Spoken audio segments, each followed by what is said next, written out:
ఎందుకు కృంగిపోతున్నావు నా ప్రాణమా? ఎందుకు కృంగిపోతున్నావు? నువ్వెందుకు కృంగిపోతున్నావు? ఒకవేళ కృంగిపోయే పరిస్థితులు నీకు వస్తున్నాయా?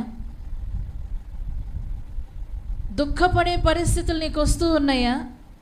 కన్నీరు ఏర్లై పారే పరిస్థితులు నీకు వస్తున్నాయా? కీర్తనకారుడిలాగా ఇదిగో వారు అంటున్నారంట, దినమెల్లా కూడా అలా గుచ్చి మనస్సును గాయపరిచే మాటలు మాట్లాడుతున్నారంట. ప్రతిదినము వారికి వేరే పని లేదా? ప్రతిదినము వచ్చి మనను బాధపరచడానికి వారికి వేరే పని లేదా? ఒకవేళ మనుషులకు వారికి పని కలిగి ఉన్నా సరే, దుష్టుడు ఏం చేస్తాడో తెలుసా? మనలను గాయపరచుట కొరకు, మన ప్రాణములను ఆయాసపరచుట కొరకు వాడు ఎన్ని ప్రయత్నాలు చేస్తాడో. నమ్ముతారా ఈ విషయాన్ని? హల్లెలూయా, ప్రైజ్ ద లార్డ్, హల్లెలూయా. మీకు శత్రువులు ఎవరైనా ఉన్నారా? మీకు మాట్లాడని వాళ్ళు ఎవరైనా ఉన్నారా? మీతో మాట్లాడిన వారు, నా కంఠంలో ఊపిరున్నంత వరకు నేను ఆమెతో మాట్లాడను, ఆయనతో మాట్లాడను అని మీతో పచ్చిగొట్టిన వాళ్ళు ఎవరైనా ఉన్నారా? పచ్చి టింగే అన్నోళ్ళు ఎవరు ఉన్నారా? ఏమండి, అలాంటి వారు నిజంగా కొంతమంది చూస్తూ ఉంటాం. నా కంఠంలో ఊపిరున్నంత వరకు నేను ఆ మనిషితో మాట్లాడను, ఆ గుమ్మం తొక్కను నేను. ఇలాంటి మాటలు సమాజంలో మనం చూస్తూ ఉంటాం. చాలామంది అంటూ ఉంటారు. Praise the lord, hallelujah. చూడండి, మనుషులను బట్టి కృంగిపోవద్దు, మనుషుల యొక్క మాటలను బట్టి బాధపరచబడవద్దు. హల్లెలూయా చెప్దామా? Praise the lord. మనుషులు అనేక రకాలుగా కృంగదీస్తూ ఉంటారండి. ఇందాక 102వ కీర్తనలో కూడా అక్కడ ఆ మొదటి చరణం కంటే పైన ఒక మాట ఉంటుంది. ఎటువంటి పరిస్థితిలో ఆ కీర్తన రాయబడింది ఒక మాట ఉంటుంది అక్కడ. దుఃఖము చేత ప్రాణము సొక్కినవాడు రాసినటువంటి కీర్తనది. ఏడుస్తూ రాసిన పాట అంటది. ప్రభువా, నా దుఃఖంలో నన్ను విడిచిపోవద్దు, నా కష్టంలో నన్ను విడిచిపోవద్దు. కష్టతరమైన పరిస్థితుల గుండా నేను వెళ్తున్నాను. పైకి బాగానే ఉన్నానని అందరూ అనుకుంటున్నారు, కానీ నా మనస్సు వేదన పడుతుంది. చూడండి, చాలామంది పైకి చాలా నవ్వుతూ కనిపిస్తూ ఉంటారు, కానీ వారి హృదయము వేదనతో నిండి ఉన్నది. ఎవరికి కనిపిస్తుంది? మాట్లాడితే బాగున్నామండి అని ఏడుస్తూ చెప్పేవాళ్ళు ఎవరుంటారు? బాలేదు అని చెప్పేసి నవ్వేవాళ్ళు ఎవరుంటారు? నా ప్రాణం బాలేదండి అని ముఖం కొంచెం వికారం చేసుకొని చెప్తాం. అంతేగాని బాలేదండి, చాలా బాలేదండి అనేవాళ్ళు ఎవరు ఉండరు నవ్వుతూ. ఏమండి, ఏడుస్తూ బాగా రోధిస్తూ మేము బాగానే ఉన్నామండి అనేవాళ్ళు కూడా ఉండరు. ఏదో నాకు ఏడుపు వస్తుందండి, కానీ నేను బాగానే ఉన్నా, నాకేమి కాలేదు, కానీ నాకు ఏడవాలనిపిస్తుంది అనేవాళ్ళు ఉండరు. పైకి నవ్వుతూ కూడా లోపల బాధపడే హృదయాలు చాలా ఉన్నాయి. ఇక్కడ దేవుడు తెలియచేస్తున్నాడు. ప్రైజ్ ద లార్డ్, హల్లెలూయా. ఎందుకు నీ ప్రాణంలో నీవు కృంగిపోతున్నావు? ఒకవేళ ఈ లైవ్లో చూస్తున్న వాళ్ళు ఎవరైనా కృంగిన స్థితిలో ఉన్నారేమో. ఎందుకు మీరు కృంగిపోతున్నారు? యోబు భక్తుడు ఒక మాట చెప్తున్నాడు, నీ భక్తి నీకు ధైర్యం పుట్టించదా? ఆమేన్. యోబు గ్రంథంలో మాట ఉంటుంది. స్నేహితులు అతనితో మాట్లాడుతాను, నీ భక్తి నీకు ధైర్యం పుట్టించునుగాక. ప్రైజ్ ద లార్డ్, హల్లెలూయా. ఒకవేళ దుఃఖమయకరమైన పరిస్థితులను ఎదుర్కొంటూ ఉండొచ్చు. ఇక ఈ సమస్య నా జీవితంలో పరిష్కారం కాదు అనే పరిస్థితులే ఒకవేళ వచ్చి ఉండవచ్చు. నా మాట జాగ్రత్తగా వినండి. కీర్తనకారుడు చెప్తున్నటువంటి ఈ పరిస్థితుల్లో మీరుండి ఉండవచ్చు.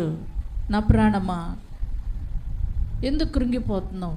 అయ్యో నా ప్రాణం చాలా కృంగిపోతుంది, నా మనస్సు వేదనతో ఉంది, దుఃఖకరమైన పరిస్థితులు నేను ఎదుర్కొంటూ ఉన్నాను, ఎటు ఆలోచించుకోలేనటువంటి పరిస్థితుల్లో నేనున్నాను. కొంతమంది అయోమయ స్థితి అండి, అయోమయ స్థితి. ఎటువంటి అయోమయ స్థితో తెలుసా? ఈ పని చెయ్యాలా వద్దా, చేస్తే లాభము ఉంది నష్టము ఉంది, చెయ్యకపోతే లాభము ఉంది నష్టము ఉంది, ఏం చేయాలి? అయోమయ స్థితి. కొంతమందికి అవకాశాలు బోల్డెన్ని వస్తాయి, ఏం చేయాలో తెలియదు. ఒక ఆమెకంట 6 ఉద్యోగాలు వచ్చినాయంట ఒకేసారి. దేనికి వెళ్ళాలో తేల్చుకోలేకపోతుందంట. పేపర్లో చదివాను ఒకసారి. అదొక అయోమయ స్థితి, అవకాశాలు ఎక్కువైన అయోమయ స్థితి.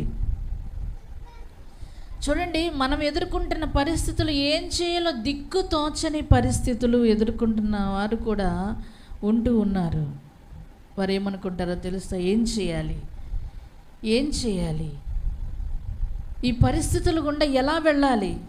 అయ్యో ఈ పరిస్థితి ఎప్పుడూ కనుమరుగైపోతుంది, మబ్బు తొలగిపోయినట్లుగా నా జీవితంలో నుంచి ఈ కష్టతరమైన పరిస్థితి ఎప్పుడు తొలగిపోతుంది? మనసంతా ఆందోళన, టెన్షను, వేదన, కంగారు. ఎవరెవరికో చెప్పాలనుకుంటే ఎవరెవరో వాళ్ళు నా దగ్గర ఉంటే బాగుండు కదా. ఇలాంటి పరిస్థితులు ఉంటాయి కదా. వాళ్ళు నా బాధను కొంచెం పంచుకుంటే బాగుండు, నా స్నేహితులు నా ప్రక్కనుంటే బాగుండు, మా అమ్మగారు నా పక్కనుంటే బాగుండు కదా. కొన్నిసార్లు అందరూ చుట్టూ ఉన్న మన బాధను బట్టి ఒక్కడమే ఉన్నట్టుగా ఉంటుంది. కదిపిస్తే చాలు కన్నీరు వస్తూ ఉంటుంది, అవునా కదా. చాలా చాలా సందర్భాల్లో కదిపిస్తే చాలు జల జల జల జల కన్నీళ్ళు రాలిపోతూ ఉంటాయి. ఏంటి మీరు అలా ఉన్నారు అని అడిగితే చాలు కన్నీళ్ళు రాలిపోతూ ఉంటాయి. ఒకవేళ ఈ రోజున ఇక్కడ ఉన్న వారిలో ఎవరైనా ఇటువంటి పరిస్థితి కలిగి ఉన్నారా? నా దేవుడు ఒక మాట మీతో చెప్పాలనుకుంటున్నాడు. ప్రైజ్ ది లార్డ్, హల్లెలూయా. నీవు కృంగిపోవద్దు. వేదనలో నుంచి నువ్వు వెళ్తున్నట్టుగా సముద్రంలో గట్టు ఎక్కడన్నా కనిపిస్తుందేమో అని నువ్వు చూస్తున్నావేమో. ఏ దరి చేరే దారి నాకు లేదు, నేను నిండు సముద్రంలో ఉన్నాను, మునిగిపోయి ఉన్నాను, ఇక్కడ బయటకు వచ్చే మార్గం ఏదన్నా కనిపిస్తుందా అని ఎదురు చూస్తున్నాను అన్నట్లుగా. చూడండి, ఆ కీర్తనలో మొదటి చరణంలో ఉంటుంది 42, దుప్పి నీటి వాగుల కొరకు ఆశపడినట్లుగా. దేవా, నా ప్రాణం నీ కొరకు ఆశపడుతుంది. ఎందుకు అంటే గతి లేని పరిస్థితులు నాకు వచ్చాయి, వివరించలేని పరిస్థితులు గుండా నేను వెళుతున్నాను, అరణ్యం లాంటి పరిస్థితులు గుండా నేను వెళుతున్నాను. ఓ, నీ పరిస్థితి ఎలా ఉందో ఇక్కడ కూర్చున్నా సరే, లైవ్లో ఉన్నా సరే, ఒకవేళ ఈ శబ్ద యంత్రం ద్వారా ఎంతమందికి అయితే నీ మాట వినబడుతూ ఉందో, నీ పరిస్థితి ఎలా ఉందో కృంగిపోవద్దు. ఎలా ఉన్నా సరే నువ్వు కృంగిపోవద్దు. ప్రైజ్ ది లార్డ్, హల్లెలూయా. ఒకవేళ కృంగిపోయే పరిస్థితుల్లో ఉండి నువ్వు ఇక్కడికి వచ్చి ఇక్కడ కూర్చున్నావేమో. కొంతమంది పర్సనల్స్, ఎవరితో చెప్పలేని పర్సనల్స్ ఏంటో, అవి మనుషులం కదండి, మనకే వస్తాయి పర్సనల్స్. పశువులు ఉంటాయి, వాటికి ఉంటాయి పర్సనల్స్. కానీ అవి చెప్పుకునేటువంటి పర్సనల్స్, చెప్పుకోలేనటువంటి పర్సనల్స్, అవి వాటి గురించి మనకు అంతగా తెలియదు. వాటికి ఆత్మ లేదు గనుక ఆలోచించే శక్తి వాటికి ఉండదు. ఆ శక్తి అంతా మనలో రంగరించి పోసాడు కనుక చూడండి, ఎదురవుతున్న పరిస్థితులను బట్టి ఆలోచించమంటే రోజుల తరబడి ఆలోచిస్తాం మనం కదా. అంత టాలెంట్ ఉంది మనకి. దానివల్ల ఒరిగేది ఏమి లేకపోయినా సరే ఆలోచిస్తూ కూర్చుంటాం. ఎన్ని రోజులంటే ఎన్ని రోజులైనా అలా ఆలోచించి ఆలోచించి అవసరమైతే ఆరోగ్యాన్నన్నా పాడు చేసుకుంటాం. మనేదికి మందు లేదు అని ఒక నానుడు ఉంది, అవునా కదా. ఆలోచించి వేదన పడి అనారోగ్యం పాలవటం తప్ప పరిష్కారం ఏది కూడా మనకు కానరాని సమయంలో ఏం జరుగుతుందో తెలుసా? కృంగిపోతాం. ఇంకింతే నా పరిస్థితి, ఇంకింతే నా బ్రతికింతే, ఆదరించేవారు లేరు, ఎలా ఉన్నావు అని అడిగేవాళ్ళు కూడా లేరు, తిన్నావా అని అడిగేవాళ్ళు కూడా లేరు. ఏమండి, ఆరోగ్యం ఎలా ఉంది? ఒక సహోదరి ఎట్లాగే నాతోనే డైరెక్ట్గా ఒక మాట అంది, నాకు భలే అనిపించింది. అమ్మ, మీరు ఎప్పుడు నా భర్త గురించి అడుగుతారు కానీ నన్ను ఎప్పుడు కూడా నువ్వు ఎలా ఉన్నావు, నీ ఆరోగ్యం ఎలా ఉంది అని అడగరు ఎందుకు అని అంది. ఎదురుగా కనిపిస్తుంది కదా, ఇంకేం అడుగుతాం? బాగున్నావా అంటే బాగున్నాను అంటున్నారు. ఇంకేం అడుగుతాం? మారు మనసు పొందిన నిన్ను గురించి ఇంకేం అడుగుతాము? మారు మనసు పొందని వ్యక్తి గురించి, అమ్మ మీ భర్త ఎలా ఉన్నాడు, ప్రార్థన చేసుకుంటున్నాడా, మీ భర్త ఏం చేస్తున్నాడు, ఇబ్బంది పెట్టట్లేదు కదా అని అడుగుతున్నా. అంతే తప్ప మీరు మిమ్మల్ని గురించి అడగకూడదని కాదు, పట్టించుకోకూడదని కాదు. అవునా కాదా? నా ఎదురుగా ఉన్నారు కాబట్టి ఎలా ఉన్నారు మీరు అని అడుగుతాను. అందరికీ వందనాలండి, ఎలా ఉన్నారు మీరు అని అడుగుతాం, అంతే కదా. బాగుంటే బాగున్నామండి, లేదు బాగాలేకపోతే చెప్పాలనిపిస్తే మనసులో ఉన్న బాధలను లేదంటే సమస్యలను చెప్పి ప్రార్థన చేయించుకునే సమయంలో ప్రార్థన చేయించుకుంటాం, అంతే కదా. అవునా కదా? ఒక సమయం ఉంటుంది, కౌన్సిలింగ్ అనే సమయం ఒకటి ఉంటుంది. ఆ సమయంలో అన్ని విషయాల గురించి చర్చిస్తూ ఉంటాం. అది పర్సనల్గా ఎప్పుడన్నా కలిసినప్పుడు ఎలా ఉన్నారు, మీ కుటుంబ పరిస్థితులు ఏంటి. అందుకోసం ఈ మధ్య మేము అంటే ఇదివరకే మేము అలా చేసేవాళ్ళం, ఈ మధ్య కుదరక లాక్డౌన్లో అది బ్రేక్ డౌన్ అయ్యింది. లాక్డౌన్లో మరలా ఈ సంవత్సరం మొదలేసాం. విజిటింగ్ అనే ఒక కార్యక్రమాన్ని మేము మొదలేసి ప్రతి కుటుంబంలోనికి వెళ్ళి, ఎవరైనా మా ఇంటికి రండి, ఈరోజు మా ఇంటికి రండి, మా కోసం ప్రార్థన చేయండి పాస్టర్ గారు, మాతో కొంచెంసేపు గడపండి, మా కోసం ప్రార్థన చేద్దురు రండి, మా ఇంటికి కొంచెం సేపు మా దగ్గర ఉండి మా కోసం ప్రార్థన చేసి కొంచెం భోంచేసి వెళ్దురు రండి, లేదంటే మా సమస్య కోసం ప్రార్థన చేద్దురు, మా ఇంటికి ఒకసారి రండి అని ఎవరైనా అడిగితే, అలాగా ఇదివరకు చాలామంది ఎదురు చూసేవాళ్ళు. అందరి ఇళ్ళకి వెళ్ళలేదు కానీ కొంతమందిని దర్శించి వారి కోసం ప్రార్థన చేసి వచ్చాము. చెప్పాం కదా, లాక్డౌన్లో అది బ్రేక్ డౌన్ అయ్యింది. మరలా ఈ సంవత్సరం అలాగా విజిటింగ్స్ మొదలుపెట్టాము. కొన్ని గృహాలు ఇప్పటికే అలా దర్శిస్తూ ప్రార్థన చేసి వస్తూ ఉన్నాం. దేవుడు వారిని దర్శిస్తూ ఉన్నాడు. హల్లెలూయా.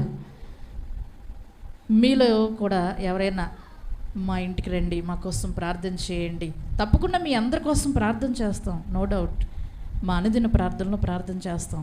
కానీ కొన్ని సమస్యల్లో కొన్ని బాధలు కొన్ని వేదనలు కృంగదీస్తూ ఉన్నప్పుడు ఏమనిపిస్తుందంటే, ఎవరైనా వచ్చి మా బాధ కొంచెం వింటే బాగుండు, మమ్మల్ని కొంచెం ఆదరిస్తే బాగుండని ఒక ఆశ ఏదో మనసులో ఉంటుంది, కృంగదీస్తూ ఉంటుంది. ఆ బాధ అనేది, ఆశ అనేది కృంగదీస్తూ ఉంటుంది.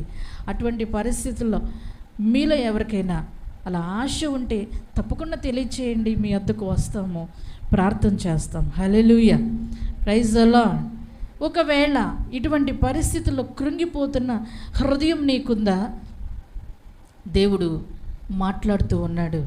ఏమని అంటే చూడండి, అదే వాక్య భాగంలో ఆయన అంటూ ఉన్నాడు, ఆయన ధైర్యపరుచుకుంటున్నాడు. 5వ చరణంలో 2వ భాగంలో, దేవుని యందు నిరీక్షణ ఉంచుము.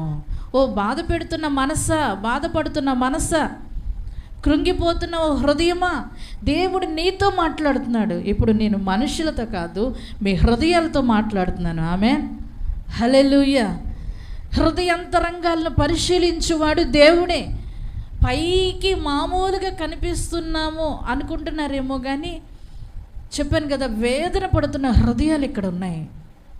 నా దేవుడు నిన్ను చూస్తున్నాడు. Praise the lord. నీ హృదయాన్ని చూస్తున్నాడు.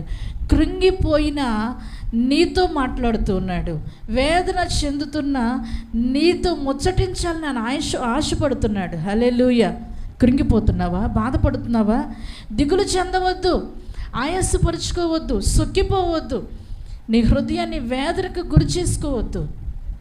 కారణం ఏంటో తెలుసా? ఒక నిరీక్షణ నీకుంది. ఆమేన్. హల్లెలూయా. హల్లెలూయా చెప్దామా? ఒక నిరీక్షణ నీకుంది. నిరీక్షణ ఉంచు. ఎవరిలో? దేవుని యందు నిరీక్షణ ఉంచు. దేవుని యందు నిరీక్షణ ఉంచు. వాళ్ళు